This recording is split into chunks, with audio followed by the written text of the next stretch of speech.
नितीन दादा आपल्या सगळ्या विद्रोही लोकांचा दादा आहे, त्यामुळे त्याच्या अगोदर जे काही मी बोलेन तो बोलल्यानंतर आम्ही काय बोलायला जागणार नाही.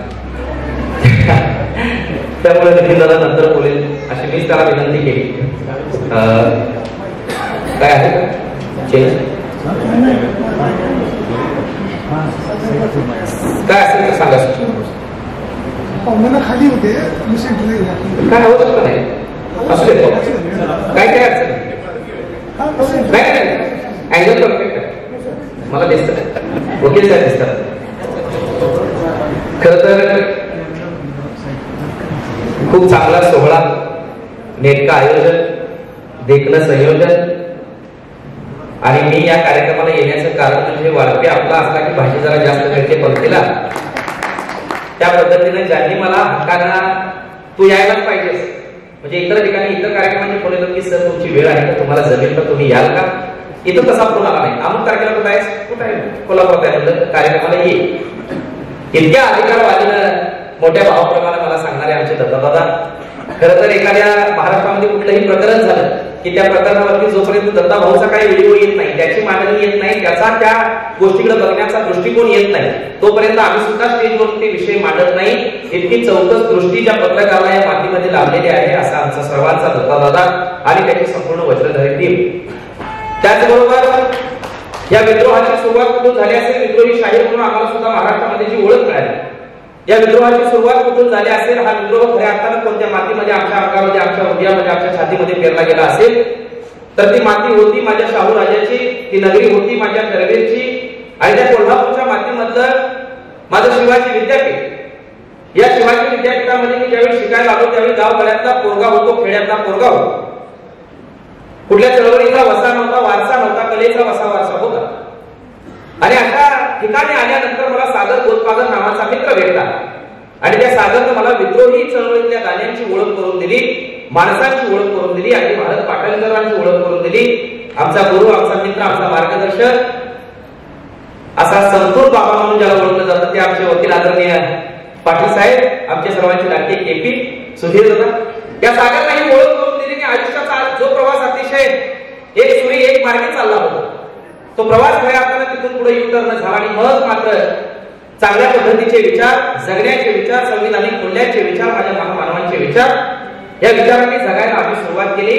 आणि माझ्या विद्रोहाची सुरुवात खऱ्या अर्थानं कुठून झाली असेल, त्याचा साक्षीदार कोण असेल, ते हृदयामध्ये पेरणी करणारा माणूस कोण असेल, तर तो माणूस म्हणून मला आयुष्यभर तुझं नाव घ्यावं लागेल. तो म्हणजे माझा मित्र सागर गोदपागर. त्याच्या पहिल्यांदा प्रेमात राहतो, ऋणात राहतो. आणि मग या दोन माणसांच्या मुळे मला आज या तिसऱ्या माणसाची ओळख झाली. खरं तर आजपर्यंत ते चित्रपटाने केले का आपल्या जुन्या कादंबरीकाराने केले मला माहित नाही, पण वकिलाकडे बघण्याचा आमचा दृष्टिकोन तयार आहे.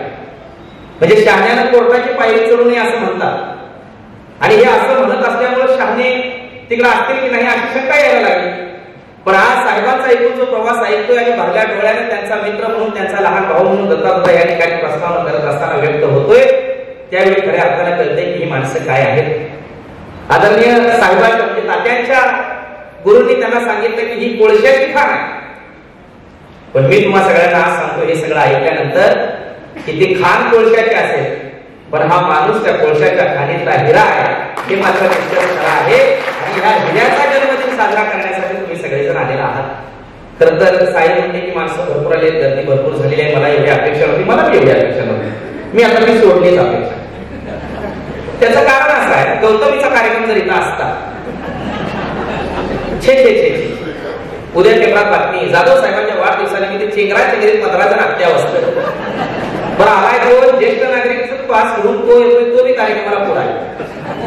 आणि काळ सध्या तुम्ही बघा, म्हणजे काळ जसं मगापासून सगळे वक्ते एक सुरात बोलतायत की काळानं अंग पालन केलाय. शहाण्याला शहाणा समजणं, शहाण्याला वंदन करणं बाजूला गेलेलं आहे आणि दुर्जनाला प्रथम वंदना या समाजामध्ये सुरू झालेली आहे. जो वाईट असेल त्याला आता दादा म्हणायचं सुरू झालेलं आहे. आणि सत्याची पाठ टाकण करणारी माणसं मात्र एकटी पडत चाललेली आहेत. या भयान काळामध्ये तुम्ही आम्ही जगतोय, याचं गांभीर्य पहिल्यांदा तुम्हाला आम्हाला आलं पाहिजे. का गर्दी कमी आहे, चांगल्याला चांगलं म्हणायला माणसं आमची विसर. आणि माणूस मुळात झालाय काय आता, भौतिक सुखांच्या पाठीमागे लागलेला माणूस आज मानवी जीवनाचं तत्व आणि सत्व हरवून बसलेलं आहे. ते कसं म्हणा तर बाल्या बाली 10 बाय 10ची खोली, घरासमोर गाडी, घराला माडी, बायकोच्या अंगावर कांजीवरमची साडी, याच्या पलीकडे आपलं जग जाईना झालंय.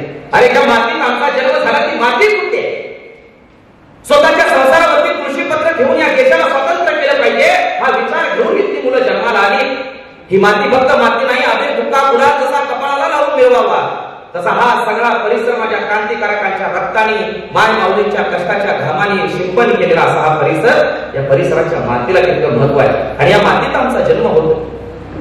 या रिकाम्या खुर्च्याही वास्तव आहे त्या समाजाचं. याच्यावर विचार केला पाहिजे तुम्ही आम्ही सगळ्यांनी. की चांगल्याला चांगलं म्हणायची दानत तुमच्या आमच्यामध्ये आज राहिलेली आहे का? ती दानत कुठेतरी आम्ही हरवून गेलेलो आहोत. आज तात्याचा वाढदिवस, एका चांगल्या कार्यक्रमाचा साक्षीदार होण्याचं भाग्य लाभलं. मनपूर्वक मनापासून अशा तात्यांना खऱ्या अर्थाने या ठिकाणी मी शुभेच्छा देतो. आणि वक्त्यांची म्हणजे नितीनची पण आणि माझी पण दोघांची निवड तुम्ही दोघांनी केलीत ना? वा, म्हणजे तुम्ही बैलांचा व्यवहार तुम्ही दोघं करताय का? म्हणजे आमच्या कार्यक्रमाला नितीनला वक्त कसं आणलं, एका मापाचं, एका तोलाचं, एका रंगाचं, चांगलं. म्हणजे काय कशात कमी पडता कामा आहे? तो मला म्हणजे मी आधी बोलतो म्हणत थांब, तू एकदम फायनल गेला होता. मी काय आहे ते ओढ दोघड माझ्या शुभेच्छा फक्त तात्यांना माझ्या या ठिकाणी शुभेच्छा त्यांना देतो. की बघा, काळ प्रचंड वाईट आहे म्हणून जगायचं सोडून चालणार नाही. आणि हे असे असले तरी हे असे असणार नाही. दिवस उद्याचा येतोय, तू काय घरी बसणार नाही. हा मनामध्ये आशावाद ठेवून तुम्ही आम्ही खऱ्या अर्थाने काम केलं पाहिजे. खरं तर मला साहेब आज कौतुक वाटतं. हा सूत्रसंचालक कोण आहे बिचारा? काय सुंदर आवाज आहे त्याचा, काय चांगली मांडणी आहे. मला वाटतं आता मी लिहून आणलेलं सगळं सांगतोय का काय, मी बोलायचं काय पहिले सांगा का सांगाय पोहाचा. आणि आवाज तर खूप सुंदर आहे. म्हणून तुम्हाला सांगितलंय की आपल्या मातीत काय कमी नाही. होत प्रोत भरलेली सगळं म्हणजे इतकी सुपीक माती आहे आपली. हे सगळं या ठिकाणी मिळेल. आणि वाढदिवसाच्या निमित्तानं मुकुंद राजपंते नावाचे एक गझलकार आहे, फार सुंदरपणे लिहितात की हे घर आहे की तुम्ही जुना काळ आठवा. या मातीमध्ये लढणाऱ्या माणसाच्या सभा व्हायच्या, गर्दी व्हायची, त्या माणसाच्या सोबत असायची. क्रांतिसिंह नाना पाटलांपासून लाडांपासून जी जी कोणी माणसं मोठी झाली त्या माणसांच्या पाठीमागे जनसमुदाय होता, लोक होती. आज ते लोक चांगल्याला चांगलं म्हणायची विसरलेली आहेत. आणि हे मानवी मनाचं तुम्ही आम्ही रचलेलं घर ढासळतंय का काय, अशी परिस्थिती झालेली आहे. हे घर ढासायचं नसेल, ते पुन्हा नव्याने बांधायचं असेल तर आता स्वतःलाच कंबर बसून मैदानात उतरावं लागेल. आणि म्हणून तो गझलकार फार सुंदरपणे म्हणतो की घर नव्याने पुन्हा बांधले पाहिजे, जळमटांना जुन्या जाळले पाहिजे. घर नव्याने पुन्हा बांधले पाहिजे, जळमटांना जुन्या जाळले पाहिजे.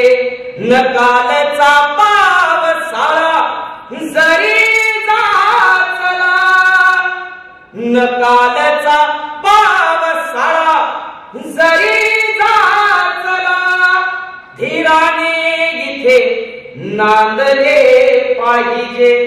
कालचा पावसाळा बरा चाचण्या आला, ईव्हीएम नावाचा पावसाळा होता नाही काय तो, पत्री सुद्धा ध्यान नांदलं पाहिजे. साहेब सांगितले की साहेबांचा स्वभाव बघा जरा स्मित भाषी आहे, म्हणजे ओटावरती हसू आणून बोलणारा स्वभाव आहे. आणि हे असंच येत तुका म्हणे येते पाहिजेच की हा मायेचा उभाळ आतच असला पाहिजे. उसना आणून चालत नाही, उसना आणून तो येत नाही, समोरच्याला रुचत नाही, समोरच्याला तो पचत नाही. आणि फुल मलायला माळ रानावरी, ओटावरती हसू यायचं असेल तर काय, हे तुमचं हसू म्हणजे फुल आहे. तुम्ही समोरच्याला फुल दिलं पाहिजे. आज प्रकार असा झाला की समोरच्याला आपण फुल समजायला लागलो नाही का, फुल दिलं पाहिजे आपण की फुल उमलायला माळ रानावरी, अत्तराचे झरे वाहिले पाहिजे. घर नव्याने पुन्हा बांधले पाहिजे, जळमटांना जुन्या जाळले पाहिजे. न तू पुढाकार घे मीच काने हवी. या वकील साहेबांची जी फळे आमचा धम्मा मला दिसतो, एकदा आमची सगळी माणसं दिसतात, हे दादा आमचे पाटील साहेब दिसत आहेत. या सगळ्या माणसांना जाधव साहेबांच्याकडनं सांगणं आहे की हे आपण नुसतं संगतीत जायचं तर त्या संगतीचा गुण घ्यायचा आणि त्या संगतीचा गुण तुम्ही घेतला पाहिजे अशी त्यांची अपेक्षा असेल. त्याच्याकडनं त्यांची तुमच्या दुसरी कुठली अपेक्षा नाही. जसं तुम्ही सांगितले आमच्याकडनं पैसे घेत नाही, तर त्याचं कारण आहे काय घेत नाही. त्याचं कारण आहे की तू पुढाकार घे मीच काने हवी, तूच मागे सुखा लागले पाहिजे.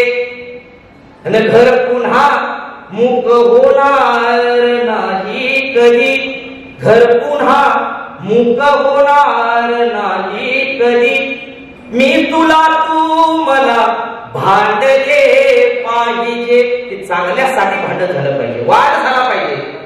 जिथं वाद होईल त्यातून जो संवाद निर्माण होईल तो खऱ्या अर्थानं खरा चेहरा असताय. मार्क्स म्हणतो की क्रिटिसिझम करा, ते केलं पाहिजे, अगदी कठोर पातळीवरती केलं पाहिजे. आणि या गझलेचा शेर मला फार सुंदरपणे आवडतो. तो असा आहे की लोक येतील धावून शब्दावरी. हे कुणाला नाही जाधव साहेबांनी माझा बड्डे आहे म्हणून. तुम्हाला फक्त बातमी मिळाली की अमुक माणसाचा वाढदिवस आहे, अमुक माणसाचा वाढदिवस आहे समजल्यानंतर या माणसाप्रती आपलं ऋण आहे, या माणसाप्रती आपलं कर्तव्य आहे, या माणसाप्रती आपलं प्रेम आहे, ही गोष्ट तुम्ही जाणून घराघरात आपलं स्वतःचं जे काही काम असेल ते हातात बाजूला ठेवून तुम्ही कार्यक्रमाला आलात. त्याचं कारण मुकुंद राजभटे खूप सुंदरपणे सांगतात की लोक येतील धावून शब्दावरी, वागणे आपले चांगले पाहिजे, वागणे आपले चांगले पाहिजे, वागणे आपले चांगले पाहिजे. घर नव्याने पुन्हा, की हा विटा हा महाराष्ट्र हे आपलं घर आहे, हे विश्वाची माझे घर म्हणणारे आपण आहोत. घर नव्याने पुन्हा बांधले पाहिजे, जळमटांना जुन्या जाळले पाहिजे. ही जळमट मनातली जळली पाहिजे, या मनातल्या जळमटांना तुम्ही आधी जाळलं पाहिजे. त्यानंतर तुमची आमची दृष्टी, आणि एकदा दृष्टी सुधारली की मग सृष्टी सुधारायला वेळ लागत नाही. तर तात्या, तुम्हाला सगळे तात्या म्हणतात लाडानं आदरानं. आणि तुमचा व्यवसाय जो आहे तो वकिलीचा आहे. जरा मागे जायला शिकलं पाहिजे आपण. वकील म्हणून आम्ही कुणाला बघावा? वकील म्हणून बघावा आम्ही डॉक्टर बाबासाहेब आंबेडकरांना, महात्मा गांधींना. ही सगळी वकिलांचीच आहे. या देशाचं संविधान जे लिहिलं गेलं त्यांना त्या संविधानाला वकिलाचं पुस्तक म्हटलं गेलं का? कारण या संविधान सभेमध्ये खऱ्या अर्थानं जास्त प्रमाणात वकील होते. त्या काळातली वकिली ही लोकांच्या हक्कासाठी, लढाईसाठी आणि जोरदार हुशारी करून भांडण्यासाठी होती. आणि तात्या, हे तात्या महाराष्ट्राच्या मातीत जर कुणाला म्हटलं गेलं असेल तर महात्मा फुलेंना तात्या म्हणून संबोधलं जायचं. तुम्हाला माहिती असेल की माय माऊलीच्या शिक्षणाची सोय करणारा तो आमचा महात्मा फुले तात्या. बहुजनांच्या पोरांना शिक्षणाचा, ज्ञानाचा डोस पाजून संस्कृत ही एका जातीची मक्तेदारी आहे. त्या मक्तेदारीतलं ज्ञान सोप्या भाषेत, मराठी भाषेत करून तुमच्या आमच्या दारापर्यंत पोहोचवणारा आह साळुंके, त्या आह साळुंकेंना सुद्धा तात्याच म्हणून संबोधलं जातं. आणि त्याच तालमीतला, त्याच विचाराचा, त्याच संस्काराचा माणूस म्हणजे आमचे हे तात्या. आज मला नव्यानं गवसते. तात्यांच्या नावाचा इतिहासच शोधायला पाहिजे आपण. म्हणजे ज्या कोणी आरती नाव ठेवलं, कुणी ठेवलं? तू ठेवलीस का? नंदा ठेवलं का? कुणी ठेवलंय? तूच ठेवली. मावळाने ठेवलं ना? वा वा वा. ते आता तुझ्या काळात आजची पद्धत होती. आई चांगली नाव ठेवली. म्हणजे माझं ते रणजित नाव ठेवलं. हा, म्हणजे एवढ्या स्पर्धा परीक्षा नापास झालो तरी वाटायचं हे पास सोडून देऊया. पण आम्ही आठवायचं की नाव आई रणजित ठेवले. पण ज्या काळात नाव रणजित ठेवले त्या काळात काही चित्रपटात चांगला रणजित नावाचा हिरो येत नव्हता. तो वेगळ्याच कामाला यायचा. ते मला हायस्कूलला जायचं वाटायचं का म्हणून आई रणजित नाव ठेवलं असं. वाचायला लागल्या, जरा अक्कल आल्यावर कळालं की रणजित म्हणजे रणांगणात जिंकणारा. त्यामुळे 8 भाग फ्री तुझ्या गेल्या काही हरकत नाही. 9वी साठी परत प्रयत्न.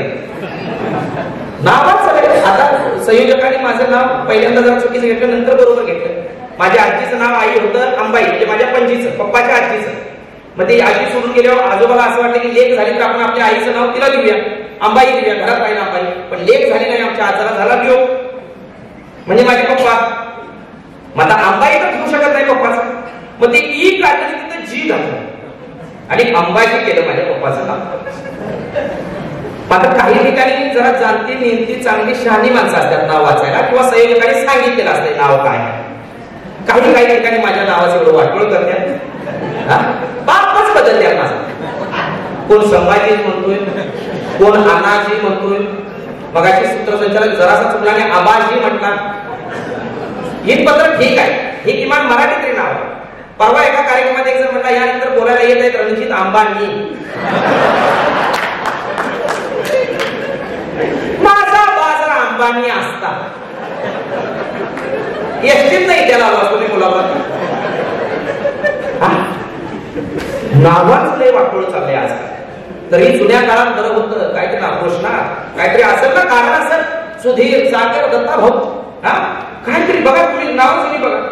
आता नावांना अर्थ नाही, कियान, व्हायान, आयान, काय त्या नावाला अर्थ नाही. तर आता नवीन पद्धत आहे, मूळ झालं की बाबाचं आणि आईचं हे मिक्स करून नाव करायचं दोघांचं.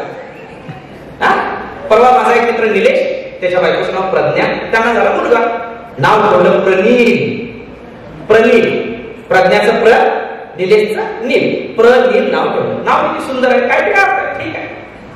हा माझा एक मित्र होता विशाल, त्याची बायको होती अंकिता, त्याने नाव ठेवलं अन्वी. अंकिताचं अन घेतलं, विशालचं बी घेतलं, अन्वी. आता माझा अजून एक मित्र होता, त्याचं नाव शैलेश आणि त्याच्या बायकोचं नाव रेश्मा.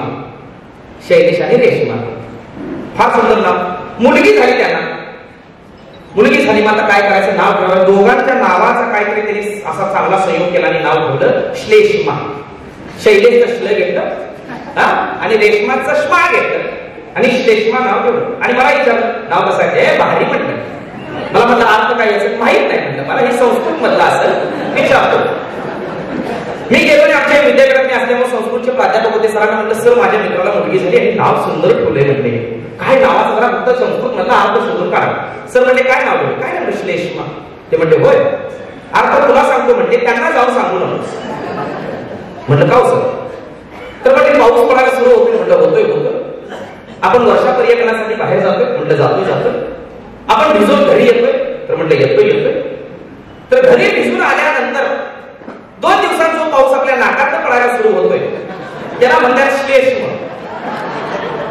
आणि उन्हात गेल्यावर जर ते वाढलं तर त्याचा होतोय श्लेष्मा. हे नाव ठेवायची पद्धत आली आजकाल. तुम्ही बघा, काळाचा मेंदू विनोदाचा मुद्दा यातनं सोडला तर काळाचा मेंदू कसा खाली पडायला लागलाय समजून घ्या. एडिओ कसी नावाचा एक चित्रपट आहे, तो तुम्ही वाचून घ्या, तो तुम्ही चित्रपट पाहून घ्या. तो पाहिल्यावर तुम्हाला समजेल की काय झालं. मानवी मेंदूनं प्रगती केली, इतकी प्रगती केली की आता संपला विषय. याच्या पलीकडे जायची प्रगतीला गरज नाही, मानवाला सुद्धा गरज नाही. मग आता तुम्ही एखाद्या डोंगरावरती चढला वरती टोकावरती गेला की पलीकडे काय असणार आहे, आपल्या मेंदवाचं ते व्हायला लागले. मेंदू आपला चढला शाना झाला टोकावर गेला. तिथे कुठं जायचं, तिथनं खाली यायचं. त्यामुळे मेंदू असा खाली यायला लागला. आणि हे सगळ्याच बाबतीत व्हायला लागतंय. तुम्ही म्हणाल का हितच काय विद्यातच काय कोणता बाबतीत सगळीकडे तेच. मानवी मनाचाच ते आजपर्यंत चाललेलं अधपतन आहे. दे दिवाळी गाई म्हशी ओवाळी, दे मला आई खाऊची वाटी, वाघाच्या पाठीत घालतो काठी, असं म्हणणारं शेतकऱ्याचं पोरगं सुद्धा आता दिन दिवाळी गाई म्हशी ओवाळी, गाई म्हशी कुणाच्या राम लक्ष्मणाच्या, दे मला आई खाऊची वाटी, गौतमीच्या कार्यक्रमात जाऊ देत नाही, बापाच्या पाठीत घालतो काठी घालणार. तुम्हाला असा प्रश्न पडतो की माणसं आताच नालायक आहेत का? पहिल्यापासून आपल्याला त्यावर काम करावं लागेल. जे वाईट आहे ते काढून टाकावं लागेल. ज्या आपल्या मेंदूच्या भागाला गँग्रीन झाले त्याच्यावरती शस्त्रक्रिया करावी लागेल. माणसं चांगली असतील तर तुकारामाला अवयव झाली नसते, ज्ञानेश्वराला भीक मागायला लागली नसते. कुठल्या काळात माणसं चांगली होती? माणसं कधीच चांगली नव्हती. हा संघर्ष तुमच्या आमच्या पाचवीला पोचलेला आहे. रेषेच्या अलीकडे काही जण आहेत, रेषेच्या पलीकडे काही जण आहेत. आपण ठरवायचं आहे की आपण कुठं राहायचं आहे, की आपण तो विज्ञानाचा विचार घेऊन जायचा, आपण तो मानवतेचा विचार घेऊन जायचा आहे का, हा प्रश्न स्वतःला करायचा. मी सांगत होतो नावाबद्दल, आणि साहेबांचं नाव म्हणजे तानाजी. मला असं वाटतंय की आईला बहुतेक पोरगा आपला वकीलच होईल म्हणून तिनं तानाजी नाव. तानाजी म्हणजे झुंजणे, बरोबर. पुढे लय मोठं आव्हान आहे, उदयभानाचं आव्हान. तरी सुद्धा शेवटच्या श्वासापर्यंत आमचा तानाजी त्याच्यासोबत लढला. म्हणजे झुंजणे हा स्वभाव आहे. आणि बहुतेक वकिलाला झुंजायलाच लागते, ते तुम्हाला आता चांगलंच माहिती आहे. फक्त चित्रपटात वेगळं. मला प्रश्न पडायचा, मी कधीतरी आमच्या केपीला विचारायचं की ज्याचा फाळ जो एक कानून किताब असं तुम्ही म्हणताय का तिथं म्हणून. ते म्हणले असं तिथं म्हणून चालत नाही, तिथलं जग वेगळं असते. आणि ते वेगळं जग सामान्यपणे साध्या रूपात करून सांगण्याचं काम खऱ्या अर्थानं साहेब तुम्ही करताय. ही या मानवतेवरती, या समाजावरती आणि खऱ्या अर्थानं इथली जी काही अज्ञान जनता आहे कायद्याच्या बाबतीत, जी कायद्याची भीती घेऊन जगत असते, वावरत असते, आणि त्या कायद्याला कुठेतरी तरी आपला गळा कापला जाईल का ही भीती सतत त्यांच्या मनामध्ये असते. या भीतीचा अंधार दूर करण्यासाठी दीपस्तंभाप्रमाणे तुम्ही आहात. या सगळ्या मित्रांसाठी तुम्ही आहात आणि ही सगळे मित्र आहेत, सवंगडी आहेत आणि सवंगड्यांच्या अनुषंगाने आमचा आनंद फार सुंदरपणे येतो की दुःख अडवायला उंबऱ्यासारखा न मित्र वनव्यामध्ये गारव्यासारखा वाट चुकणार नाही जीवनभर तुझी, वाट चुकणार नाही जीवनभर तुझी. एक तू मित्र कर, एक तू मित्र कर आरशा सारखा मित्र वनव्यामध्ये गारव्या सारखा. आत्महत्याच करणार नाही कुणी, आत्महत्याच करणार नाही कुणी. मित्र असता जवळ जर तात्या सारखा मित्र वनव्यामध्ये गारव्या सारखा. जाळताना मला देह ठेवासा, जाळताना मला देह ठेवासा. न हात खांद्यावरी टाकल्या सारखा मित्र वनव्यामध्ये गारव्या सारखा मित्र वनव्यामध्ये गारव्या सारखा. आणि म्हणून दादा पुन्हा एकदा तुम्हाला खऱ्या अर्थाने या ठिकाणी मनपूर्वक अशा वाढदिवसाच्या शुभेच्छा देतो. हे मैत्री, हे संघटना, हे मित्र, हे असाच तुमचा गोपालकाला अखंडपणे चालू राहू दे. एकमेकाला प्रेमाची हात, मदतीची साथ तुमची आहे, तुमचं मार्गदर्शन त्यांना आहे. इथून पुढे आम्हाला सुद्धा राहू दे, आम्हाला सुद्धा त्या यादीमध्ये ऍड करा, आमचा पण नंबर सेव्ह करा, तुमचाही नंबर आम्हाला द्या. कारण आमचं बी तोंड फटकायचे योजना आम्ही बी काय काय बोलत असतो. तरी कोणी केस टाकली तर आमच्याकडे वकील नाही. त्यामुळे आता इथं पण आम्ही घेत नाही. आता हे जसा म्हणत की आम्ही लिहायला घेत नाही, आता आम्ही बोलायला घेत नाही. फक्त काय करायचं, कोल्हापूरला दाखला यायला लागेल, तेवढं जरासं करायला लागेल. आणि तात्या मगाचपासून यांचं दोघांचे असं झालं की आपल्याला काही निवडणुकीला उभं राहायचं नाही, निवडणुकीला उभं राहायचं नाही. पण तुम्हाला जर उभं राहायचं नाही तर जे उभारले त्यांच्याबद्दल तुम्हाला बोलायचा बी अधिकार नाही. चांगली माणसं तिथं बाजूला गेल्यामुळे त्यांचं राज आले का? आपण काय म्हणतो कशा प्रकारे विचारायचा धंदा आपल्या नको, आम्ही श्रीमंत झाले. आम्ही आमच्या कार्यक्रमात तक्रारी काय करतो, आम्हाला काय राजकारण करायचं नाही, आम्हाला त्यात उतरायचं नाही. उतरा, चांगली माणसं तिथं नाही म्हणून लोकांच्याकडे पर्याय राहिलेले नाही. आणि लक्षात घ्या, तुम्हाला कमी मतं पडली म्हणून तुम्ही हरलात म्हणजे निवडणुकीत हरला असाल, जी काय आपली निवडणुकीची पद्धत आहे त्यात हरला असाल. पण ती मतं जी असतील ती माणसं तुमच्या सोबत आहेत आणि त्या माणसांसाठी आपण आजपर्यंत संघर्ष करत आलोय याची ती पोच पावती असते, म्हणून उभा राहा. आणि तुम्हाला ते आज सांगतो, काय तुमची इलेक्शन तोंडावर आली असेल तर मला ते काय माहित नाही. जर आलीच तर तुम्ही नुसतं उभाच राहा आणि मला फक्त एक फोन करा. मी एकटाच नाही, माझ्यासाठी तोंड वाजवणारी 12 जण नाही तर ती घेऊन येतो. मला फक्त एक जीप तेवढी त्याचा भाव ऍडजस्ट करून दे. 5 दिवसात कानात पाणीच काढतो मी त्यांच्या. काय सुट्टी देत नाही, काय त्याची गाणी सांगायची, काय त्यांच्या मनामध्ये उतरवायचं आणि कशा पद्धतीने चांगल्या माणसाच्या पाठीमागे राहायचं हे मी शिकवतो त्यांना. तेवढं करायला लागणार ना आपल्याला. त्यामुळे त्या सुद्धा महत्वाकांक्षा आपल्या असल्या पाहिजे. ते नाही चालणार नाही, ते सुद्धा असलं पाहिजे. त्यासाठी सुद्धा प्रयत्न आपण केला पाहिजे. आणि म्हणून असे जगाव्या आव्हानांचे छाताडावर लावून अंतर नजर रोखून नजरेमध्ये आयुष्याला द्यावे उत्तर. अरे नको गुलामी नक्षत्रांची भीती आणल्या ताऱ्यांची, आयुष्याला भिडताना ही मौज करावी स्वप्नांची, अशी जिंदगी तयांची मार्ग तयांची सत्तर. असे जगावे आव्हानांचे छाताडावर लावून अंतर करून जावे बरेच काही दुनियेतून या जाताना आणि गरीवर यावा जगास साऱ्या निरोप शेवट देताना स्वर कठोर काळाचाही क्षणभर व्हावा कातर कातर. असे जगावे आव्हानांचे छाताडावर लावून अंतर नजर रोखून नजरेमध्ये आयुष्याला द्यावे उत्तर. त्या तुम्ही आजपर्यंत करत आलेला आहात. प्रचंड संघर्षाची वाट तुमची आहे, ती वाट चालत मिळणाऱ्या जोडीदाराच्या खांद्यावरती हात टाकून त्याला लहान भाऊ म्हणून आपल्या सोबत घेऊन तुम्ही आजपर्यंत प्रवास केलेला आहात. मोठ्याला मोठं म्हणतात, लहानाचा आदर केला, समवयस्कांना मित्र केलं. हा तुमचा स्वभाव आहे, तुमच्या मनीचा असलेला हा खऱ्या अर्थानं माझा वारकरी भाव आहे. तो वारकरी भाव वृद्धिंगत व्हावा. निरोगी आयुष्य तुम्हाला लाभावं. आणि आता डॉक्टर मॅडमच सांगून गेले की 100 वर्षाचं तुम्हाला आयुष्य मिळावं. त्यामुळे आता ती जबाबदारी डॉक्टरांची आहे की त्यांनी त्याची काळजी घ्यायची 100 वर्षापर्यंत. त्यासाठी डॉक्टरांनी सुद्धा 100 वर्ष जगावं अशी या ठिकाणी अपेक्षा व्यक्त करतो. तुम्हा सगळ्यांना या ठिकाणी पुन्हा एकदा शुभेच्छा देतो. आणि माझा दत्ता होता आहे, माझा सागर आहे, यांचे मनपूर्वक आभार मानतो. पुन्हा एकदा त्यांना वाढदिवसाच्या शुभेच्छा. काय असं छक्कड आहे आणि काय काय आज काय असेल ते करून घ्या, परत येणार नाही. हे भारी आहे. म्हणजे म्हणून मी शाहिरीचेच कार्यक्रम केले. मला माहिती आहे बोलायला कधी नुसतं बोल दिलं, काहीतरी गाव घेतलं काय परत यायचं आहे, मग ते नंतर घेऊया. ठीक आहे. मुंबईचे आमच्या मामी आलेले आहेत आणि छक्कडची आठवण. छक्कड या मातीचीच आहे, वाटे गावातले आहे, आमच्या अण्णा भाऊच्या आहेत. आणि आजची मुंबई तुम्ही जी बघताय ती मुंबई आहे माझ्या अण्णा भाऊची मुंबई, ही वास्तवातली मुंबई माझ्या अण्णा भाऊनं लिहिली. अण्णा भाऊ म्हणतोय माझी मैना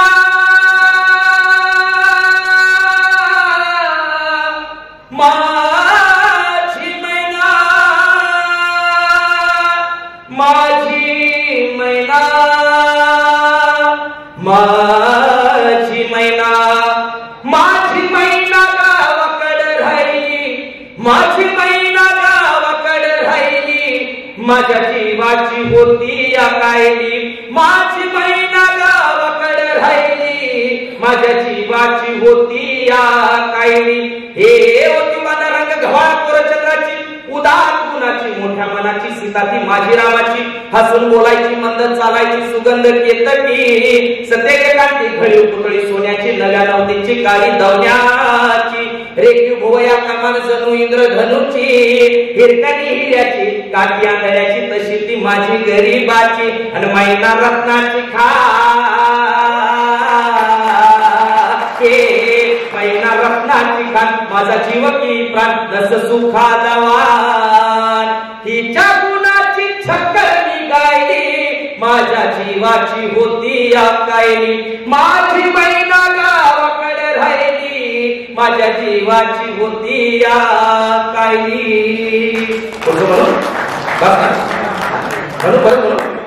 अहो या मुंबईत गर्दी काळाची आणि त्यात भरती झाली माझी एकाची, मड्यावर पडावी मुठभर माती, तशी गत झाली आमची. ही मुंबई यंत्रांची, तंत्रांची, जगणाऱ्याची, मरणाऱ्याची, शेतीची, दाढीची, हळसच्या गाडीची, जॉर्जरच्या नायलॉनच्या तल्लम साडीची, बुटाच्या जोडीची, पुस्तकाच्या घडीची, माडीवर माडी हिरव्या माडीची, पैदाशी तर भलती चोरांची, आई खाऊची शिरजोरांची, हराम आणि पोटासाठी वाट धरली होती मुंबईची. परवा केली नाही उन्हाची, थंडीची, पावसाची, आणि पाण्यानं भरलं किस माझ वान मला एका छत्रीची. आणि त्याच दरम्यान चळवळ उठली संयुक्त महाराष्ट्राची. हे बेळगाव निपाणी कारवार गोव्यास एक भाषिक राज्याची, चकाकली संगीना न्यायाची, फौज उठली शेतकऱ्यांची, कष्टकऱ्यांची, मध्यम वर्गीयांची. आणि उठला मराठी दे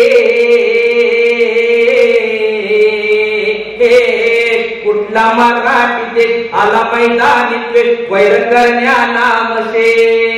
गोळी डमडमची छाती बरसायली, माझ्या जीवाची होती या कायली. माझी मैना गावाकडे राहिली, माझ्या जीवाची होती या कायली. धन्यवाद. आता मात्र रजा घेतो. पुन्हा कधी भेटण्याचा योग येईलच. आणि मी तुम्हाला जसं सांगितलं जर काय तोंडावर आलं असेल तर मात्र माझा नंबर आहेच, तुम्ही मला तेवढं बोलवा. शब्द दिलाय स्टेजवरनं नाही, जर तो खरा केला, शब्द जर पाळला तर मला परत कुठल्या स्टेजवर बोलता यायचं नाही. त्यामुळे तात्या जर तसा काही निर्णय झालाच काय तर मला मात्र आठवण माझी काढा. 1 दिवसासाठी का असणार, मी तसा 5 दिवसाचा शब्द दिलाय, पण 1 दिवसासाठी का असणार एक जीप कुठली तरी इथं भाड्याने घेऊया. आणि माझी जी काही टीम आहे त्या टीमचा तडाखा गावातनं, प्रभागातनं, वाडीत आणि भागात आपण फिरवूया. आणि चांगल्या माणसाच्या पाठीमागे तुम्ही आम्ही राहूया. तेवढे राहा, एवढे अपेक्षा या ठिकाणी व्यक्त करतो. पुन्हा एकदा मनपूर्वक अशा तात्यांना या ठिकाणी शुभेच्छा देतो. कामाच्या निमित्ताने विद्यालय येणं गेले 5-10 वर्षापूर्वीपासून बंद झालं, पण तरी सुद्धा या मातीमध्ये पुन्हा बोलवलं, या मातीला स्पर्श करण्याचं, या क्रांतिकारकांच्या भूमीमध्ये येण्याचं आणि क्रांतिकारकांच्या वारसदारांना काहीतरी शब्दाच्या माध्यमातून सांगण्याचं महत् भाग्य या माझ्या मित्रांच्या मुळे मला मिळालं आणि त्याचं निमित्त ताकद आपला वाढदिवस झाला. तर आपलं मनपूर्वक असा आभार मानतो आणि आपल्या पत्नीचं कौतुक करायचं राहून गेलं. हे पुरुष मंडळी जे आहेत ना, हे वादळ आहे, यांच्याबरोबर संसार करणं म्हणजे तळ हातावर निखारा घेतल्यासारखं आहे. चळवळीत त्या माणसासोबत संसार करणं म्हणजे. आणि बिचारी माऊलीच्या ओठावरती हसतोय आमच्या वहिनीच्या सपोर्ट आहे म्हणून हे सगळं चाललंय. नाही तर बाहेर वाद असतोय आमचा माणूस, बरोबर आहे का? बाहेर वाद घरात काय चालत नाही. ती जर म्हणली जायचं नाही तर तू किती मनात असलं तरी जाऊ शकत नाही. ही बिचारी खंबीरपणाने सोबत आहे म्हणून चाललंय. नाही तर एकदा तुम्हाला सांगतो, वकिलाच्या बायकोचं भांडण झालं, बिचारी बोलत नव्हती. जेवायला डायनिंग टेबलवरती बसली, त्याला चिठ्ठी दिली, उद्या मला केस आहे, सकाळी 7 वाजता उठव. आणि चिठ्ठी तिच्या जवळ नेऊन ठेवली. तिने ती चिठ्ठी वाचली. रात्री दोघे झोपी गेले. सकाळ झाली, घड्याळाने बघितलं, जाग आली, 8 वाजले. बायकोच्या अंगावर धावून गेला, ओरडत गेला, कळत नाही का म्हणला, तुला काय सांगितलं, मला 7 वाजता उठव. तिने त्याच्या हाताला धरलं, ओढत ओढत ओढत आपल्या बेड जवळ नेलं. उशी जवळ तिला दाखवलं, चिठ्ठ्या किती लिहून ठेवल्या, 5 वाजले उठ, 6 वाजले उठ, 7 वाजले. तर असा सगळ्यांनी सापडून लागत असतोय. तर आमच्या वकील वैद्य आहेत, त्यांना सुद्धा या ठिकाणी त्यांच्या खरं तर प्रचंड कष्टामुळं हे जे काही चाललेलं आहे त्याचा खऱ्या अर्थानं अर्धांगिनी म्हणून तुमचा वाटा आहे आणि तुमचं सहकार्य असंच राहू दे. आईचं सुद्धा या ठिकाणी आरोग्य आईला चिंततो मी. पुढचा माझा कार्यक्रम असेल त्याला अशीच खमके वाहिनीसारखी पुढे येऊन बस एवढीच अपेक्षा करतो. पुन्हा एकदा घरात बोलायला लागलो की थांबू वाटत नाही. मी मॅरेथॉनचा रनर आहे हो, ही मला 20-20 खेळायला होत्या. माझा कार्यक्रम 4 तासाचा असतोय आणि तिथं संयोजकांनी सांगताना काय केला, बरोबर तिथं दोघांच्या मध्ये कागद ठेवलाय की मी किती बोलायचं आणि ह्याने किती बोलायचं. मला दिलं 20 मिनिटं झाली, 25. त्यामुळे मी आता थांबतो. इथे दादा मला पण ऐकायचं. गेल्या कार्यक्रमात आम्हाला एकमेकाला ऐकता आलं नाही पावसामुळे, पण तुम्ही सगळेजण अशाच पद्धतीने साथ देऊन नितीन दादाला ऐकलं. खरं तर तुम्ही त्यालाच ऐकायला आलाय. मी आपला वगैरे 4 बरोबर खारे मिळते तसं आलोय तुम्हाला. ठीक आहे, तुम्ही मला सुद्धा ऐकून घेतलं. पुन्हा एकदा बोलवणाऱ्यांचे आभार मानतो, बोलवणाऱ्यांच्या उन्हात राहतो, ऐकून घेणाऱ्यांच्या चरणाला हात लावून त्यांचा आभार मानतो आणि पुन्हा एकदा त्यांना मनपूर्वक वाढदिवसाच्या शुभेच्छा देऊ आपल्या सर्वांची रजा घेतो. धन्यवाद. शुभरात्री. थँक्यू.